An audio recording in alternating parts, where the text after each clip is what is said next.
को बताता हूं। साथियों, इन दिनों सेशन चल रहा है संसद के अंदर, मानसून है ना। संसद के अंदर संसद के अंदर तीन प्रकार के सत्र है ना, उनमें से मानसून सत्र वर्तमान में चल रहा है। अब मानसून सत्र के अंदर एक प्रश्न के जवाब में मंत्री महोदय ने कहा कि हम देश में साइमल्टेनियस इलेक्शन कराने के बारे में विचार कर रहे हैं। अब ये कौन सा इलेक्शन होता है साइमल्टेनियस इलेक्शन? साधारण भाषा में यूं समझो, केंद्र के चुनाव और राज्य के चुनाव एक साथ कराने के बारे में हम लोग काम कर रहे हैं। क्या कहानी है इसके बारे में साहब? और जो लोग समझ गए वो तो अच्छी बात है, जिनके नहीं समझ में आया मैं आपको बता दूं।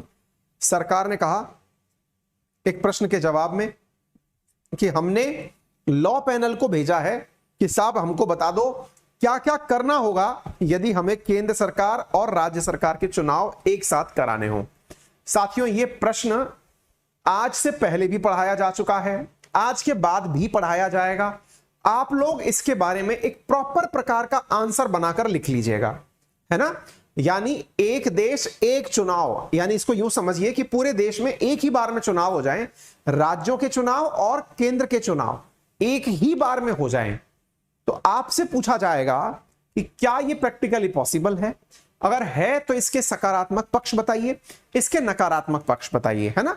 तो इसको आप एज ए आंसर प्रिपेयर करिएगा इस सेशन को। इसमें मैं आपको सकारात्मक और नकारात्मक सारी बातें बताऊंगा। फिलहाल के लिए एक बार न्यूज देख लीजिए।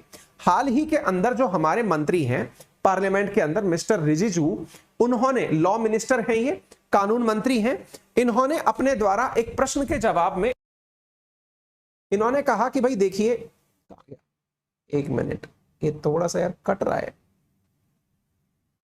ना, कट तो रहा है, वो बोर्ड दिखने लग जाएगा शायद। हाँ, थोड़ा सा फ्रेम डिस्टर्ब हो रहा है, लेकिन आज क्या है, बारिश होने की वजह से हमारी टीम छुट्टी पर है।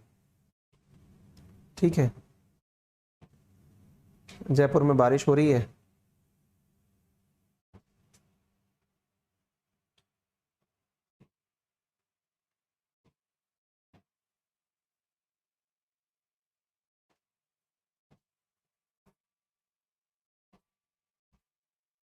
अभी भी थोड़ा सा कट रहा है शायद।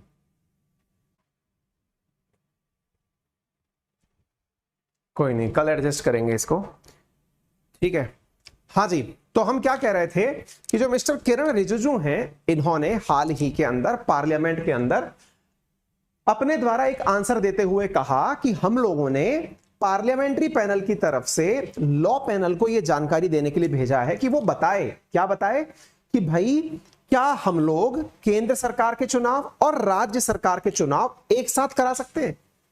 बोले ऐसा क्यों?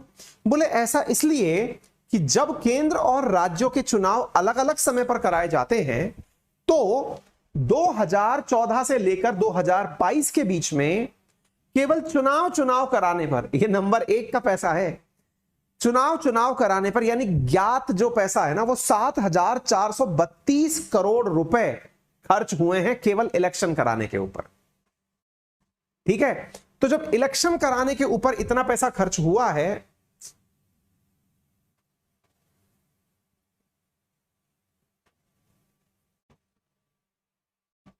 अब कुछ ठीक ठाक है, हाँ ठीक है। तो चुनाव कराने पर इतना पैसा खर्च हुआ है जब हमने राज्यों और केंद्रों के चुनाव, मतलब केंद्र के चुनाव अलग अलग करवाए। तो सब इनसे पूछा गया कि भाई क्या प्रोसीजर संभव है, किस प्रकार से पैसा खर्च हुआ, जरा वो जानकारी बताओ। इन्होंने कहा वर्ष 2014-15 के चुनाव में 510 करोड़ रुपए, 15-16 में 1490 करोड़ रुपए, यानी इतना पैसा लगभग खर्च होता है हमारे चुनाव अलग कराने पर। इसी कारण से हमने एक ड्राफ्ट रिपोर्ट 21वें लॉ कमीशन से मांगी है कि वो इस वायबिलिटी के ऊपर चर्चा करे कि क्या हम दोनों हाउसेस के चुनाव एक साथ करा सकते हैं, यानी लोकसभा राज्यसभा के नहीं, लोकसभा के चुनाव और विधानसभा के चुनाव एक साथ करा सकते हैं। अब सवाल बनता है कि क्या कभी ऐसा हुआ है, आज से पहले ऐसा संभव हुआ है क्या कि एमपी और एमएलए के चुनाव एक साथ कराए गए हों? चलिए मैं आपको इसके बारे में भी जानकारी देता हूं।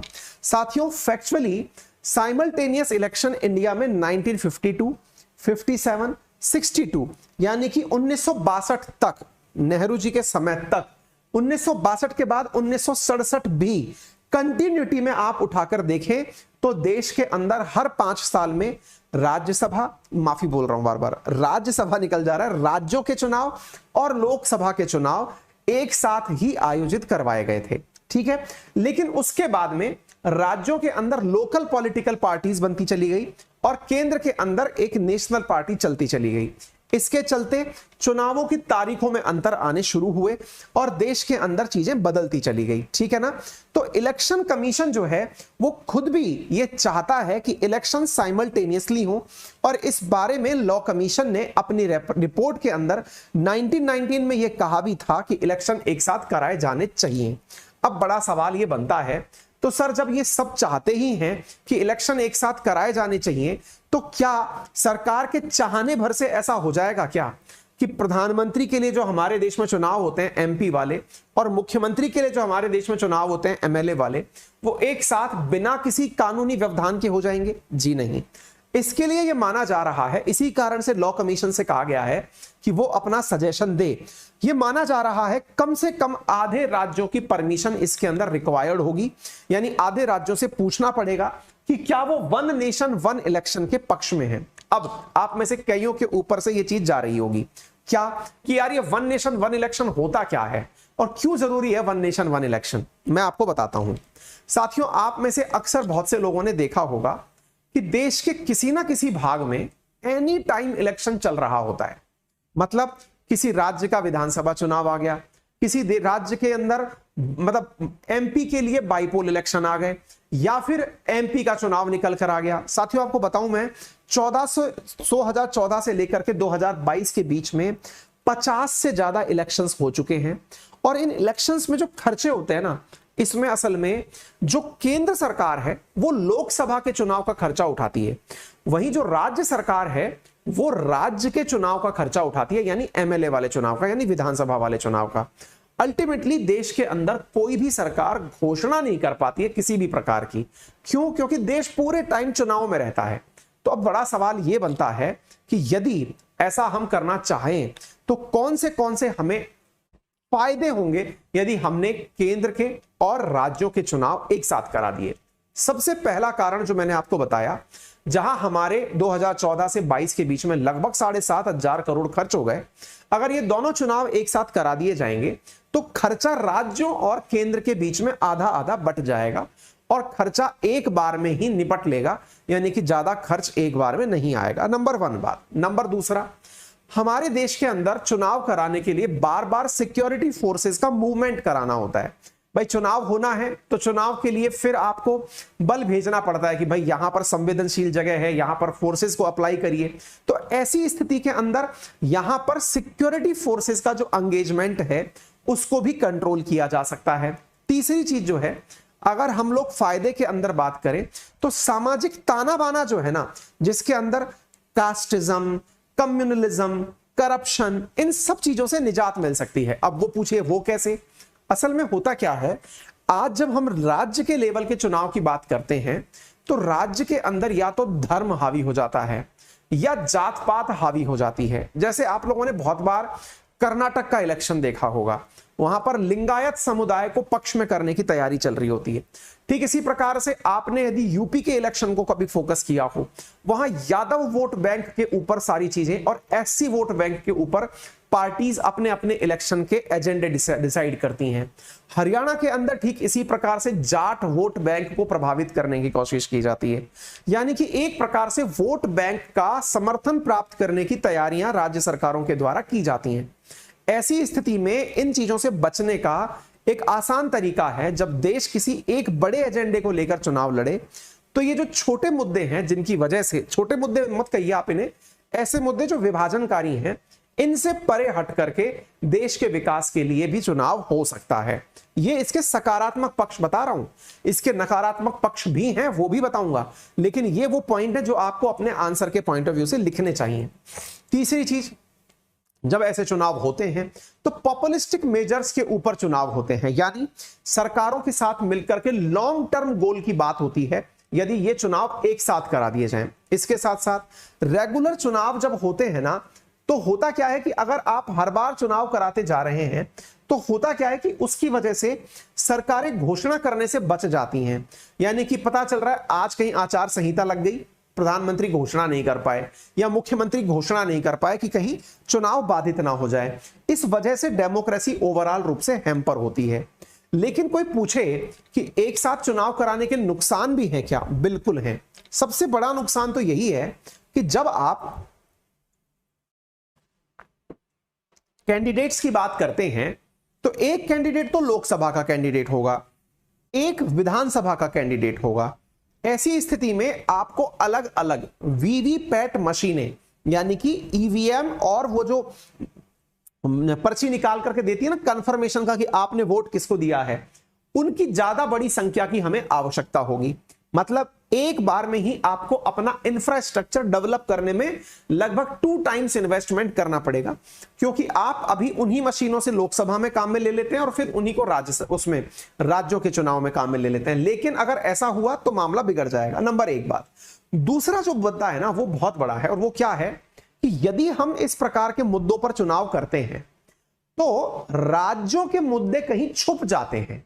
मान लीजिए राज्य का और केंद्र का चुनाव एक साथ होने लग गया तो राज्यों के जो मुद्दे हैं, जैसे किसी राज्य के अंदर पानी की समस्या है, जैसे मान लीजिए फॉर एन एग्जांपल हम राजस्थान की बात करें, राजस्थान में इन दिनों एक बहुत बड़ा मुद्दा बनता चला जा रहा है, that is eastern Rajasthan canal project, ERCP।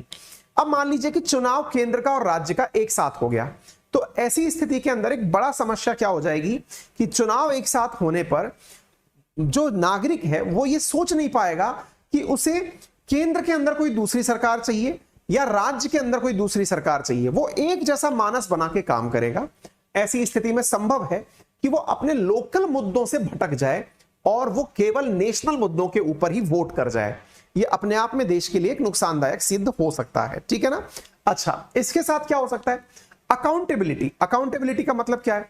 अब मान लीजिए कि किसी पॉलिटिकल पार्टी ने, जैसे आपने देखा भी होगा लास्ट वाले जब चुनाव हुए तो वो मोदी जी के चेहरे पर ही चुनाव लड़ लिए गए, यानी कि पूरा की पूरा एनडीए जो था वो मोदी जी को प्रोजेक्ट करके, जैसे मोदी जी हर विधानसभा या हर लोकसभा सीट पर आकर के खुद से काम करेंगे, इस प्रकार से उनके चेहरे पर कि भाई हमारा नेता ये है, बाकी सारे काम हो जाएंगे। तो होता क्या है कि नेता तो आपने एक देख लिया, लेकिन जो आपने जिस व्यक्ति को चुन करके अपनी विधानसभा में भेजा ना, उस व्यक्ति से आप कभी कुछ पूछने लायक नहीं बचे, क्योंकि उसको तो आपने वोट दिया ही नहीं था।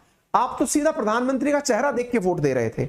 ऐसी स्थिति में अकाउंटेबिलिटी यानी जवाबदेही जो है ना वो शासन नहीं बन पाता। वहीं दूसरी ओर जब आप अलग अलग समय पर चुनाव में वोट देते हैं तो आप विधायक से अपेक्षा रखते हैं कि वो उस क्षेत्र के विकास के लिए पर्टिकुलर योजनाओं पर काम करेगा। ठीक है। इसके साथ साथ तीसरी जो सबसे इंपॉर्टेंट चीज है, यदि ऐसा होता है तो आपसी सामंजस्य बिठाने में बड़ी दिक्कतें आएंगी, सिंक्रोनाइजेशन करने में बहुत ज्यादा दिक्कतें आएंगी डेमोक्रेसी के अंदर। इस वजह से लोगों के अंदर लोकतंत्र में विश्वास की बहाली नहीं अपितु कमी होगी, ये यहां पर माना जाता है। क्या दुनिया में कोई ऐसा देश है जहां पर एक बार में ही सारे इलेक्शन होते हो? बिल्कुल है। साउथ अफ्रीका में होता है, स्वीडन में होता है, ब्रिटेन में होता है। सर इसका सबसे बड़ा नुकसान आपकी नजर में क्या है? मेरी नजर में एक साथ चुनाव होने का जो सबसे बड़ा नुकसान है ना, लोकल मुद्दे चलो समझ में आ गए, एक अलग मुद्दा हो गया, उसके लिए भी पॉलिटिकल पार्टी एक दूसरे को समझा लेंगी। सबसे बड़ा प्रश्न ये है कि जो व्यक्ति एक बार में चुनकर आ गया ना, मेरी नजर में जो 2 कमियां हैं जो यहां पर नहीं लिखी हुई हैं वो आप अलग से लिख लीजिएगा। पहली कमी, जो व्यक्ति एक बार में चुन के आ गया वो फिर आश्वस्त हो जाएगा कि वो 5 साल के लिए फिक्स हो गया, जैसे अमेरिका में होता है, उसे जनता का डर खत्म हो जाएगा। वहीं दूसरी ओर जब चुनाव देश में अलग अलग तारीखों पर होते हैं तो चुनाव के माध्यम से सरकारों का अपना टेस्ट होता रहता है। मान लीजिए कि कभी केंद्र के चुनाव हुए, उसमें तो मान लीजिए सत्तारूढ़ पार्टी जीत गई, लेकिन किसी राज्य के चुनाव में साल भर के अंदर वो हार गई। इसका मतलब यह माना जाता है कि केंद्र की सरकार का रिपोर्ट कार्ड सही नहीं है। इसका मतलब उनका रिपोर्ट कार्ड बदल गया है, बिगड़ गया है, उन्हें सोचने की आवश्यकता है। यानी कि सरकारों को हमेशा चेक एंड बैलेंस करने का मौका मिलता है जब चुनाव अलग अलग तारीखों पर होते हैं। तो नंबर 1 जो मेरी नजर में कमी मानी वो ये है कि एक लॉन्ग ड्यूरेशन के लिए सरकार के अंदर ये आ जाना विश्वास कि हमें अब कोई सरकार से नहीं निकाल सकता, वो भी कहीं ना कहीं जवाबदेहिता के लिए यानी अकाउंटेबिलिटी के लिए नुकसानदायक है। ये मेरी नजर में जो सबसे बड़ी कमजोरी मुझे लगती है, जिस वजह से ये ज्यादा दिक्कतें यानी कि चुनावों का एक साथ कराना मेरे हिसाब से मुझे सही नहीं लगता। दूसरा एक पॉइंट और बनता है, और वो क्या है कि जब चुनाव एक साथ कराने की आप बात करते हैं तो कहीं ना कहीं रीजनल मुद्दे जो है ना उनको छोड़ो, आप जो बेसिक मुद्दे हैं ना, बेसिक नीड के मुद्दे, नल, पानी, रोजगार, महंगाई, इनसे दूर भाग जाते हैं। क्यों? क्योंकि देश के अपने मुद्दे होते हैं। देश के अपने मुद्दे क्या होते हैं? जैसे देश जब बात करता है तो अंतरराष्ट्रीय रिश्तों की बात करता है। अगर मैं राजस्थान का रहने वाला हूं तो अंतरराष्ट्रीय संबंध केंद्रीय सूची के अंदर आते हैं, राज्य सूची के अंदर नहीं आते हैं। तो ऐसी स्थिति में केंद्र के लिए तो वो मुद्दा सही लगता है, राज्य के लिए वो मुद्दा सही नहीं लगता है। हालांकि हम लोग मिलकर के ही यूनियन बनाते हैं, लेकिन जब हम केंद्र सरकार का चयन करें तब उस आधार पर करें। राज्यों में लोकल मुद्दों की प्रभाविता होनी चाहिए। ये कुछ मुद्दे हैं जिनको ध्यान में रख करके चुनाव के अंदर पार्टिसिपेशन हो सकता है। ठीक है ना? चलिए आगे बढ़ते हैं साथियों अगली चीजों की तरफ। के लिए इतना ही, अपना ख्याल रखें। मेरा रेफरल कोड है अंकित 10, जिसका यूज करके अनअकैडमी के किसी भी सब्सक्रिप्शन पर आप 10% डिस्काउंट प्राप्त कर सकते हैं। अनअकैडमी पर एसएससी कैटेगरी, रेलवे कैटेगरी में अभी 29 जुलाई तक के लिए ऑफर को वैलिड कर दिया गया है, 20% की ऑफर, तो आप उसे यूज कर सकते हैं। Thank you so much. Unacademy पर अगर आप यूपीएससी की तैयारी करते हैं तो हाँ, सुबह के लिए ध्यान रखिएगा। सुबह हमारी स्पेशल क्लास चल रही है 7:30 बजे, आप उसमें प्रेजेंट हो। यूपीएससी कैटेगरी के अंदर अगर आप तैयारी करते हैं तो अनअकैडमी पर इस समय अनअकैडमी लाइट में आप लोगों को प्रीलिम्स को ध्यान में रखते हुए बहुत ही शानदार प्रकार के, सोचिए 55,000 से ज्यादा बच्चे हमारे अनअकैडमी लाइट पर जुड़े हुए हैं। प्रोडक्ट की आप उपयोगिता इससे समझ सकते हैं। ठीक है ना? ये टेस्ट सीरीज है, पेड टेस्ट सीरीज है, जिसमें आप कनेक्ट कर सकते हैं। ठीक है बेटा? इसमें आपको बेस्ट एडुकेटर्स के द्वारा तैयार की हुई कंटेंट मिलती है, आप इसको अंदर पार्टिसिपेट कर सकते हैं। ठीक है बेटा? इसके अलावा अनअकैडमी के प्रीलिम्स और सीसेट को आप टारगेट करके पढ़ सकते हैं। अनअकैडमी के कोर्सेज में रेज ए हैंड फीचर है। यदि आप टीचर से डाउट पूछना चाहते हैं तो आप डाउट पूछ सकते हैं। प्लस कोर्सेज में हमारे साथ आपको जो कंटेंट दिया जाता है उसमें प्रॉपर तरीके से पीडीएफ प्राप्त होती है। पीडीएफ के साथ साथ आपको पूरा टेस्ट एनालिसिस होता है, टीचर से बात करने का मौका मिलता है। हमारे आइकॉनिक कोर्सेज के अंदर आप टीचर से डायरेक्ट बात कर सकते हैं, क्लास के दौरान उससे कनेक्ट हो सकते हैं, अपने डाउट पूछ सकते हैं। सारा कंटेंट पीडीएफ के फॉर्मेट में प्राप्त कर सकते हैं। ये हमारे सब्सक्रिप्शन का एक और टाइप है जिसे आप आइकॉनिक के नाम से जानते हैं। एसएससी कैटेगरी के अंदर भी हमारे कोर्सेज हैं। मेरा एक नया वीकेंड बैच शुरू हो रहा है एसएससी के अंदर। यदि आप उसे ज्वाइन करना चाहें तो बहुत ही नॉमिनल कीमत पे आपको वो कोर्स उपलब्ध हो जाएगा, आप उसे ज्वाइन कर सकते हैं। Thank you so much. अपना ख्याल रखें, बड़ों का सम्मान करें, छोटों को प्यार दें, अपना व्यक्तित्व इस प्रकार से विकसित करें कि महिलाएं आपके साथ सुरक्षित महसूस करें।